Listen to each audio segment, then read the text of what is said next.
Bismillahirrahmanirrahim. Assalamualaikum warahmatullahi wabarakatuh. Alhamdulillah, alhamdulillahi rabbil alamin. Wassalatu wassalamu ala asyrafil anbiya'i wal mursalin, sayyidina wa maulana wa habibina wa syafi'ina wa ala alihi wa ashabihi wa sahabatihi ajma'in. Allahumma salli ala sayyidina Muhammadin tibbil qulubi wa dawaiha wa afiyatil abdani wa shifaiha wa nuril absari wa diyaiha wa ala alihi wa sahbihi wa sallim. Jamaah salat subuh yang insyaallah dirahmati dan dimuliakan oleh Allah Subhanahu wa taala. Alhamdulillah, kita bersyukur. Alhamdulillahilladzi ba'da ma amatana wa ilaihin nusur. Salah satu kesyukuran kita karena baru saja kita menunaikan sholat yang sangat dirindukan oleh para malaikat. Kita sebenarnya kalau bagi waktu paling istimewa saat ini adalah selain kita taklim, kita bisa berzikir. Jadi jamaah yang punya wirid-wirid silakan tetap dilanjutkan. Kita baca dalam hati sambil juga mendengarkan ceramah. Karena kelebihan dalam diri kita ini, kita bisa berzikir sambil mendengarkan ceramah. Yang tidak boleh itu membaca Al-Quran kalau mendengarkan ceramah. Kadang-kala ada orang, ada ustaz ceramah, kemudian dia mengambil Al-Quran, kemudian dia baca. Itu ada salah seorang ulama kita yang pernah ditegur gara-gara melakukan itu. Karena lebih utama melakukan taklim daripada membaca Al-Quran. Karena taklim itu adalah ilmu untuk mengkaji agama. Ilmu ini sangat penting. Saya pernah mendapati satu cerita atau kisah dari guru ta Kiai Abdul Muin Yusuf Kalisidendreng ketika beliau di Mekah. Orang melaksanakan sholat sunnah justru dia membaca kitab. Dia baru saja membeli kitab kemudian dia baca. Orang sudah melaksanakan sholat sunnah, guru ta masih membaca kitabnya. Kemudian ada jamaah menegur. Dia mengatakan, Pak Kiai, kenapa tidak sholat sunat? Ini sudah waktunya kita sholat sunat. Kenapa masih membaca kitab? Guru ta itu hanya menjawab sederhana. Dia mengatakan sholat sunat itu hanya untuk diri kita. Sedangkan ilmu ini bukan untuk diri kita saja, tapi juga untuk anak-anak dan umat. Jadi makanya kalau mengaji itu hanya untuk diri kita. Tapi kalau kita belajar ilmu itu bukan untuk diri kita, tapi untuk anak-anak, keluarga dan para jamaah. Jadi itulah pentingnya menuntut ilmu. Makanya di subuh hari ini kita gunakan dua hal itu. Sebenarnya sesudah sholat begini banyak zikir yang bisa kita baca, Bu. Mulai dari istighfar, kemudian la ilaha illallah wahdahu la syarikalah, lahul mulku wa lahul hamdu yuhyi wa yumitu ala kulli syai'in qadir. Itu dibaca 10 kali. Kenapa? Rasulullah dalam hadis yang sahih mengatakan, siapa yang membaca la ilaha illallah wahdahu la syarikalah, lahul mulku wa lahul hamdu yuhyi wa yumitu ala kulli syai'in qadir 10 kali di waktu pagi dan 10 kali di waktu petang, walaupun sebesar buih di lautan dosanya, maka Allah akan mengampuni. Sebenarnya zikir itu adalah pengampunan dosa. Sebenarnya zikir yang kita baca sesudah sholat itu fadilahnya sangat luar biasa. Keutamaannya sangat luar biasa. Cuma kadang karena kita tidak tahu, sehingga kita hanya biasa baca saja. Kemudian ada juga zikir yang paling bagus itu kita baca sesudah sholat subuh. Ada juga yang membacanya antara sholat sunnah subuh. Subhanallah wa bihamdi subhanallahil azim astaghfirullahal azim. Itu Rasulullah mengatakan kalimatani khafifatani fil lisan sakilatani fil mizan habibatani ilar rahman. Ada dua kalimat yang mudah diucapkan oleh lisan, tapi berat timbangannya kelak di hari kemudian. Dan yang Rahman itu sangat merindukan. Jadi Allah itu sangat senang dengan kalimat itu. Dan kalimat inilah yang menyebabkan para malaikat diberikan rezeki oleh Allah. Nah, makanya sebenarnya itu zikirnya malaikat. Kalimat itu pendek sekali. Subhanallah wa bihamdihi subhanallahil azim. Itu. Jadi dua kalimat ini sangat dirindukan oleh Allah. Jadi kita baca itu. Orang yang biasa kalau sudah sholat sunnah subuh, dia baca 100 kali. Tapi kalau tidak sempat, nanti selesai sholat subuh. Atau sekalian, sebelum azan subuh kita bisa baca. Orang yang mengamalkan ini 100 kali Bapak Ibu sekalian, itu tidak akan fakir kata Nabi. Makanya ulama-ulama kita itu menganjurkan menambah sedikit istighfar. Jadi subhanallah wa bihamdihi subhanallahil azim astaghfirullahal azim. Nah, jadi itu 3 ditambah istighfar supaya ikut istilahnya untuk menyempurnakan. Padahal kalau dalam hadis itu sebenarnya pendek. Subhanallah bihamdihi subhanallahil azim. Itu dibaca 100 kali. Kalau tidak bisa 100 cukup ambil 77. Kalau tidak bisa ambil 40. Kalau tidak bisa ambil 33. Kalau masih tidak bisa 11. Kalau tidak bisa 7. Karena dia jadi wirid. Wirid itu adalah zikir yang kita tentukan kemudian kita baca. Dan kita rutinkan.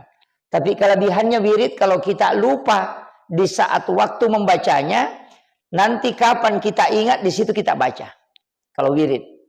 Jadi tidak mesti itu Bapak Ibu sekalian. Tidak mesti itu yang kita pakai. Mungkin ada bacaan-bacaan yang bisa kita pakai yang lain. Jadi jangan terpatok saja di situ. Jadi mengatakan hanya itu zikir, tidak. Bisa ditambah, bahkan bisa mengambil zikir yang lain. Kalau sudah sholat subuh memang hendaknya kita tidak meninggalkan masjid sampai subuh. Sampai waktu suruk.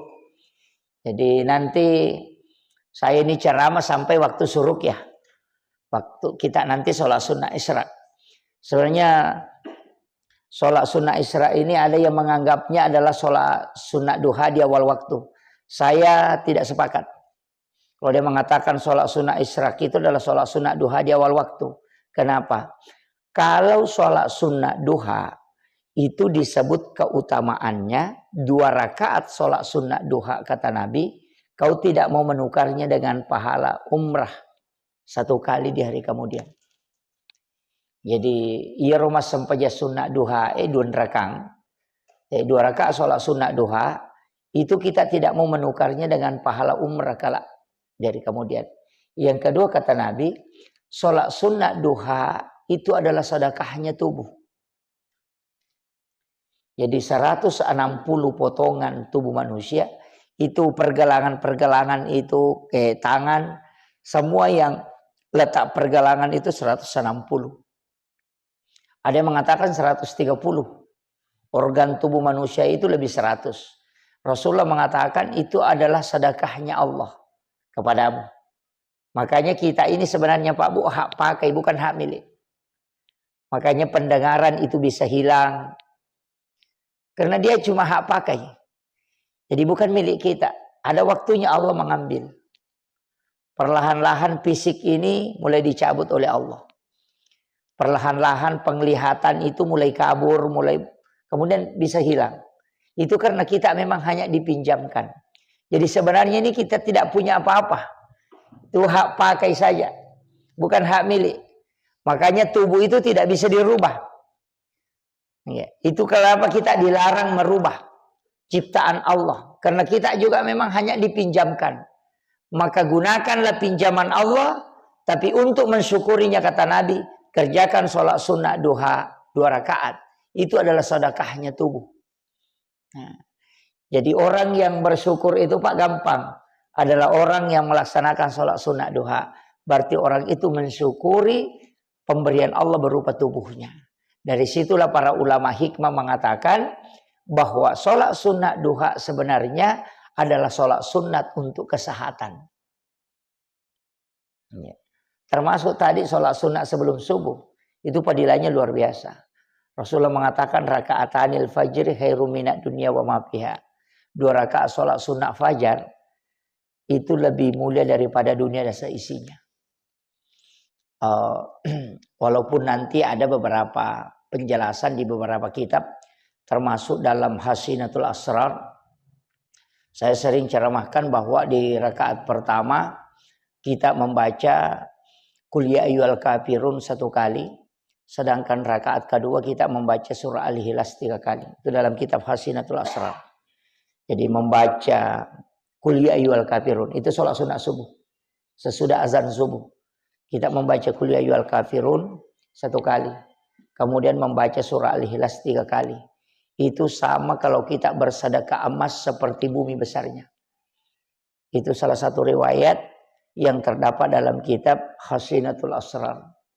Tapi kalau kita buka di kitabnya Imamul Ghazali, di Imam Ghazali itu menyampaikan salah satu hadis Nabi, siapa yang membaca Alam Nasrah pada rakaat pertama, kemudian yang kedua, rakaat kedua adalah Li'ila fi Quraisyin. Jadi Alam Nasrah rakaat pertama, Li'ila fi Quraisyin rakaat kedua. Maka tidak ada musuhnya yang bisa mencelakai orang itu. Jadi kalau biasa ada orang iri, kita buka usaha, atau seorang pejabat, atau ada sesuatu yang kita kerjakan, sering ada orang iri. Bahkan berusaha untuk menjatuhkan kita. Maka baca surah ini ketika sholat sunat subuh. Itu hadis Nabi. Bahwa tidak ada musuhnya yang bisa mencelakainya. Apalagi kalau pejabat, jabatan-jabatan strategis. Seperti camat, kepala dinas, wah banyak yang mau gantikan itu. Tapi kalau imam kayaknya tidak banyak. Jabatan paling strategis itu sebenarnya Pak, kalau dalam masjid yang paling strategis bukan imam, itu muazzin. Jadi sebenarnya itu Pak, kalau mau lelang jabatan, itu lelang jabatan muazzin. Itu paling bagus. Kenapa? Kalau orang tahu, orang yang didoakan oleh benda baik yang basah maupun yang kering, itu adalah muazzin. Rasulullah SAW dalam hadis yang sahih mengatakan, orang yang azan, semua benda yang mendengarkan itu baik yang kering maupun yang basah, itu tiada hentinya beristighfar memohonkan ampun orang yang azan itu. Jadi orang yang paling banyak diampuni dan didoakan adalah muazzin. Bayangkan kalau kita azan pakai mic Pak, berapa benda yang mendengarkan. Mulai dari yang kering sampai yang basah. Iya. Jadi kering dan basah itu mendoakan. Jadi batu-batu yang ada di luar, tanaman yang ada di luar, itu semua mendoakan orang yang azan. Makanya kalau orang azan itu sebenarnya dosanya banyak yang diampuni oleh Allah. Dan orang yang paling panjang lehernya nanti dari kemudian itu muazzin. Dan dia juga punya tempat yang tinggi. Makanya kalau kita jadi tukang azan itu bagus sekali. Karena kalau jadi imam itu Pak berat. Kalau azan tukang azan yang salah, orang tidak marah-marah. Tapi kalau imam salah, biasa orang jengkel. Nah ini juga tantangannya. Jadi itu pekerjaan yang paling bagus. Makanya Rasulullah mengatakan, man azana hamsa salawatin summa mata pada halal jannah. Siapa yang azan 5 waktu. Dia yang azan subuh, duhur, asar, maghrib, isya. Kemudian pada hari itu dia meninggal. Rasulullah mengatakan, maka dia masuk surga. Itu. Ini azan. Karena kenapa? Pertama tukang azan itu tidak ada yang terlambat Pak. Tidak ada tukang azan yang terlambat. Yang biasa terlambat itu imam. Nanti sudah azan orang baru datang. Tidak ada tukang azan itu nanti sudah azan orang baru datang. Nah, jadi itu keistimewaannya. Belum masuk waktu dia sudah di masjid. Sholat sunatnya biasa pas istilahnya sempurna. Nah, kemudian ada juga dalam kitab hikmah. Tapi ini saya tidak temukan hadisnya. Tapi ini diamalkan para ulama. Termasuk guru Taqi Malik Belawa itu almarhum al-maghfurlah. Itu mengajarkan itu. Sholat sunnah subuh. Baca alam nasrah rakaat pertama. Alam tarakai pada rakaat kedua. Itu untuk obat tulang. Jadi kalau ada orang biasa ngilu lututnya atau sakit punggungnya, suruh baca itu. Kalau sholat sunat subuh. Alam Nasr rakaat pertama sesudah Fatihah, Alam Tara Kaifa rakaat kedua. Itu hilang itu. Yang biasa ngilu-ngilu lututnya, biasa ngilu-ngilu punggungnya, biasa sakit punggungnya, suruh amalkan itu. Rutinkan saja, insya Allah itu obat. Saya punya jamaah itu di Bone, dia mengatakan umur saya Pak Ustaz sudah hampir 80 tahun. Dan saya tidak pernah sakit lutut dengan sakit punggung. Dulu pernah. Tapi karena Guru Kiai Malik pernah datang ceramah di sini, Abdul Malik Belawa pernah datang dulu ceramah di sini dan dia makan di rumah saya. Saya kasih jamu beliau, kemudian saya mengeluh, mengatakan, "Wah, Pak Kiai, ini lutut saya biasa sakit, sehingga kadang kalau berdiri itu agak susah kalau dalam sholat." Langsung dia mewasiatkan, kalau sholat sunat subuh, rakaat pertama baca Alam Nasr, rakaat kedua baca Alam Tara Kaifa. Rutinkan saja, hilang itu nanti. Dan ternyata betul katanya. Saya sudah 80 tahun masih kuat. Banyak orang di masjid katanya itu tanyakan. Dia kasih tahu, bilang, "Oh Her, age baca-baca tuh nah dia nama Pak diutu maka ada asam pajak kok." Dia Pak Guru ini. Dia tidak mengajarkan itu. Saya ceramah, saya ajarkan dan dia mengatakan, "Enak. Di pagaga pacara merampe yaitu salama purana rampe Guru Kiai Malik." Jadi itu yang pesan beliau. Nasang ruani pulona tau ngumuruku, na 40 tau ngumuruku nang ka Guru Taku boleh. Sekarang 80 tahun umurku berarti sudah 40 tahun. Saya mendengarkan ceramah, barusan ada yang menyampaikan kembali pesan Guru Kiai Malik. Maka saya hanya mendapatkan dari ulama sehingga saya bisa menyampaikan. Dia bilang, "Makotonga tunasang." Itu paling bagus. Dan banyak jamaah-jamaah saya ada di Kalimantan, ada di beberapa tempat itu menyampaikan. Maka doa Pak Ustaz, terutama kemarin di Palembang. Nasawe Pak Ustaz, mak barakala ada ya ro Alam Nasr sibal antara kaipah. Jadi, tapi kan tadi 3 toh. Kita mau ambil mana? Alam Nasrah kemudian liila fi Quraisyin. Kalau kita supaya tidak ada musuh yang orang yang bisa mengganggu. Kalau Qul ya ayyuhal kafirun dan surah Al-Ikhlas 3 kali. Sama kalau kita bersedekah emas seperti bumi besarnya. Itulah makna raka'atanil fajr khairum minad dunya wa ma fiha. Kalau ambil Alam Nasrah dengan Alam Tara Kaifa, ya bisa. Jadi bisa digabungkan itu. Digabungkan aja, Pak. Jadi rakaat pertama baca Alam Nasrah. Nanti sama Qul ya ayyuhal kafirun. Nanti rakaat kedua baca Alam Tara Kaifa li ila fi Quraisyin, baru baca surah Al-Ikhlas 3 kali supaya didapat semua. Itu yang paling ini.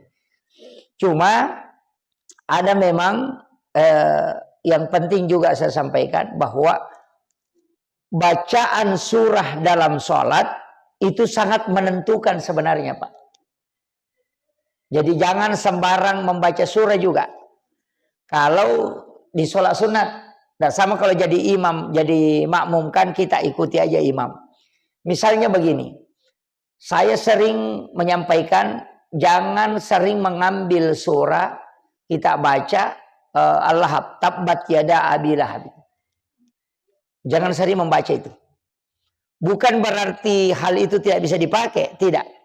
Karena bacaan surah itu mempengaruhi karena dia adalah doa. Sama aja dengan doa iftitah. Doa iftitah kan kita palingan Allahumma ba'id baini itu atau Allahu Akbar kabirah.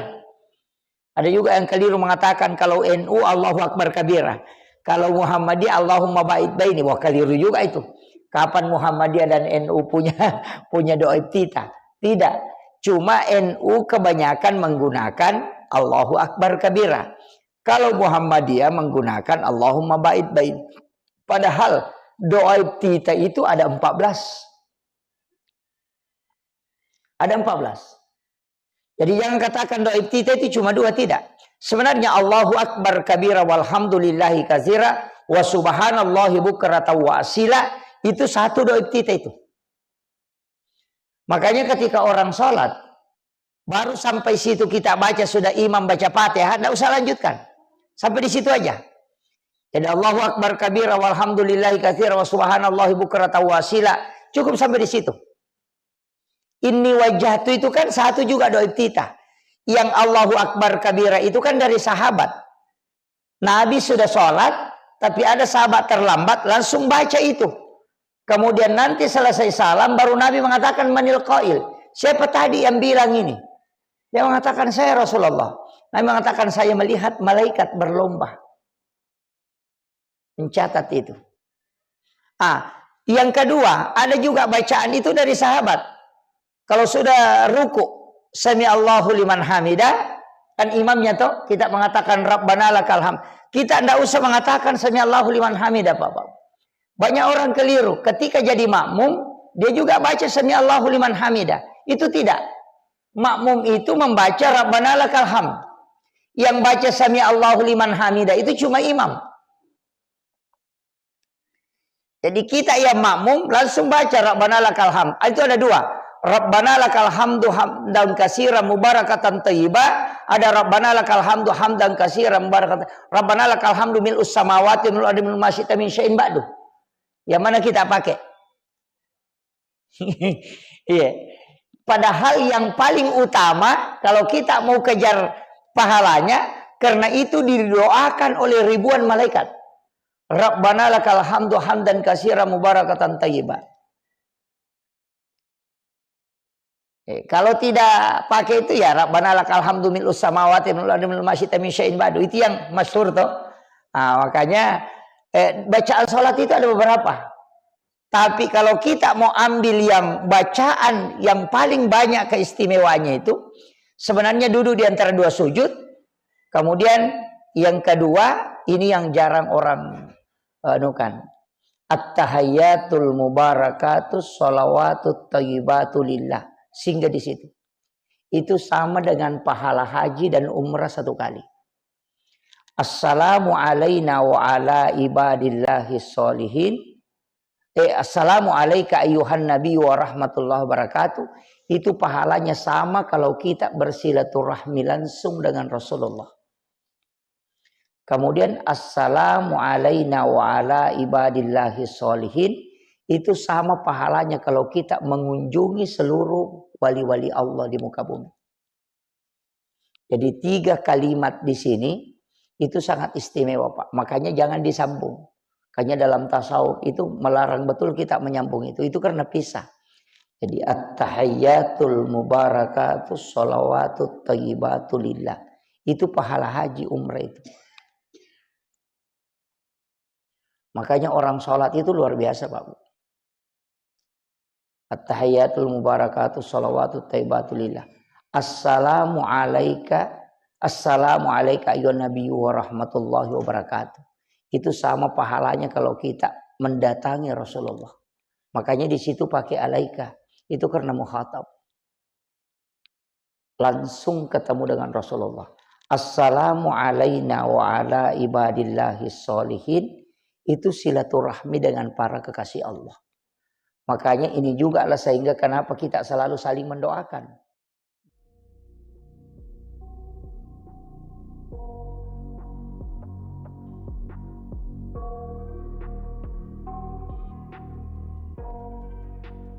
Dalam sholat itu pasti mendoakan orang lain.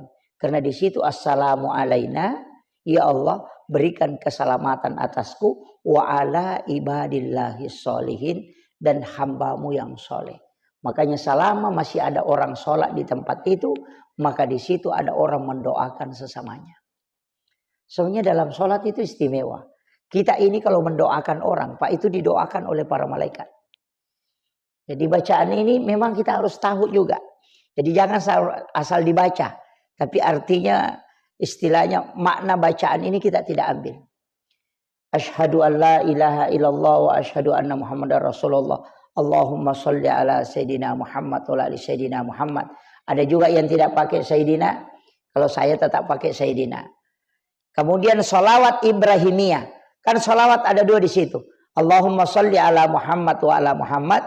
Kemudian dipakai kama shollaita. Itu kan sholawat Ibrahimiyah.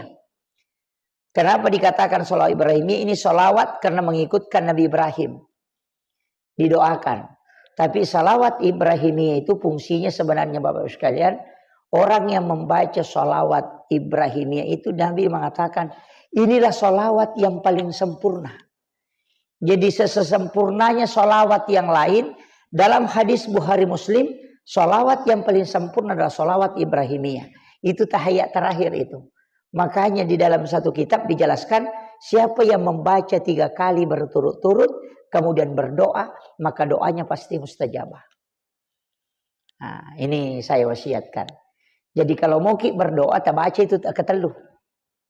Tak baca ketelu.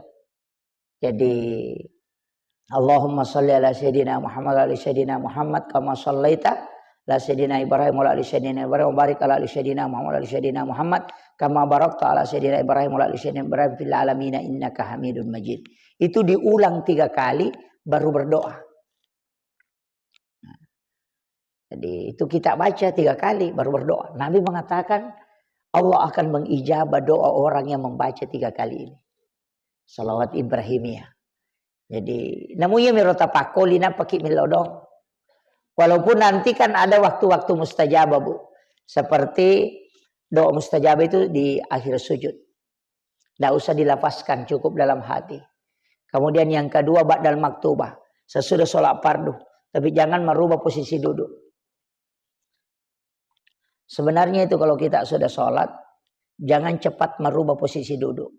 Karena di dalam satu hadis, kami punya guru Kiai Haji Fathudin Sukar almarhumah maghfurlah. Itu mantan ketua Majelis Ulama Indonesia Kabupaten Sidrap. Itu saya pernah tanyakan. Ketika beliau sudah sholat itu lama baru merubah posisi duduknya. Ada juga guru kami itu pernah saya saksikan betul. Itu bahkan sampai 1 jam tidak merubah posisi duduk. Kalau dia sudah sholat maghrib. Pas selesai doa, dia berdiri, sholat sunat, kembali duduk, masih duduk tahiyat, tidak merubah.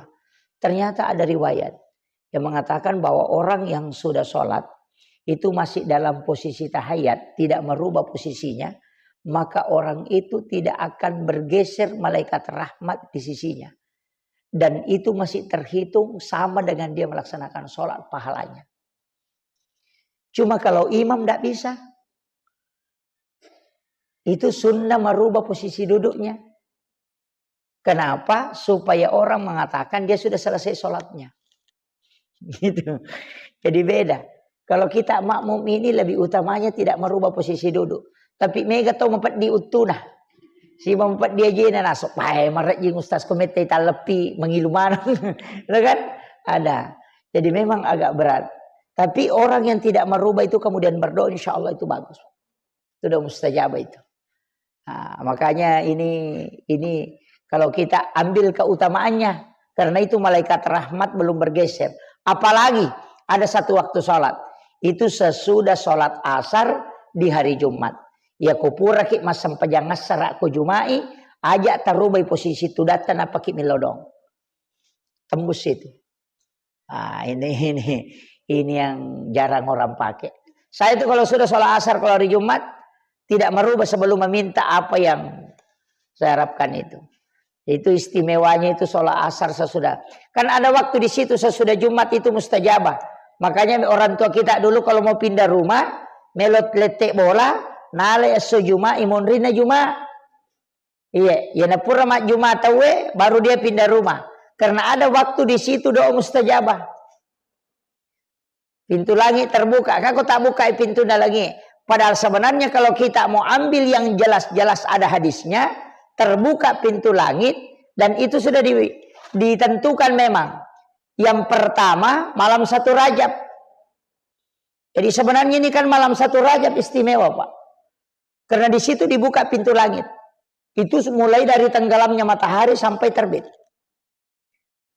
Nah, nanti ini kan karena malam 1 Rajab itu kayaknya tanggal 13 Januari kalau tidak salah, hari Sabtu kayaknya itu masuk. Jadi malam 1 Rajab itu malam istimewa Pak Bu. Itu pintu langit dibuka. Yang kedua malam nisfu Sya'ban. Kenapa 1 Rajab ini istimewa? Karena di situ nurnya Rasulullah dimasukkan ke dalam perut ibunya Siti Aminah. Itu di malam 1 Rajab.